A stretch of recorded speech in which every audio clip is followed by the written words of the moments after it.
নমস্কার বন্ধুরা, আজকে কিন্তু অন্নপূর্ণা ভাণ্ডারে যে সাইট ছিল তা কিন্তু ওপেন হয়েছে। ঠিক আছে, মুখ্যমন্ত্রীর কথা অনুযায়ী তিনি যা বলেছেন, ঠিক আছে, সেই মতো ওই সাইডে আর কি form fill up form upload করে দেওয়া হয়েছে। ঠিক আছে, অফলাইনে আপলোড হয়েছে, হিন্দি, বাংলা, ইংলিশ তিনটেতেই। আর যে সাইটে আপলোড হয়েছে সেটা আমি দেখে দিচ্ছি স্ক্রিনে। আর ফর্ম যে করেছে 12 পাতার ফর্ম, বিশাল বড় ফর্ম, সব কিন্তু বুঝে শুনেই করতে হবে। ঠিক আছে, আর কিছুদিনের মধ্যে অনলাইনেও শুরু হয়ে যাবে। আমি দেখাচ্ছি স্ক্রিনে কীভাবে ডাউনলোড করবেন আর কী কী নিয়ম আছে। সাইট হচ্ছে socialsecurity.gov.in। ঠিক আছে, এই সাইট থেকে কিন্তু ফর্ম ফিল আপ হবে। এটা একটু দেরি করেই পাবলিশ হয়েছে।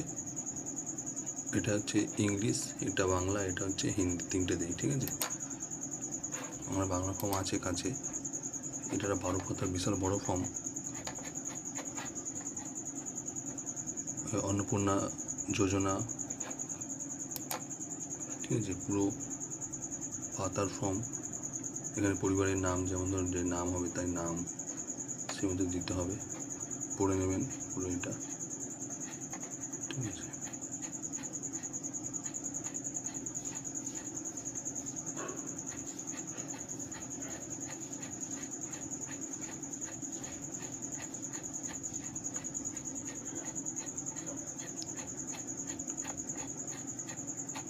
দশ, 11, 12, টোটাল 12 পাতা। ঠিক আছে, এত অবধি আমাদের ফিল আপ করতে হবে।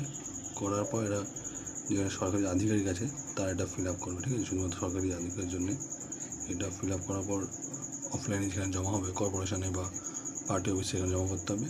আর অনলাইনে শুরু হলে এখান থেকেই হবে, এখন আপডেট হয়নি, আমরাই করে দেবো।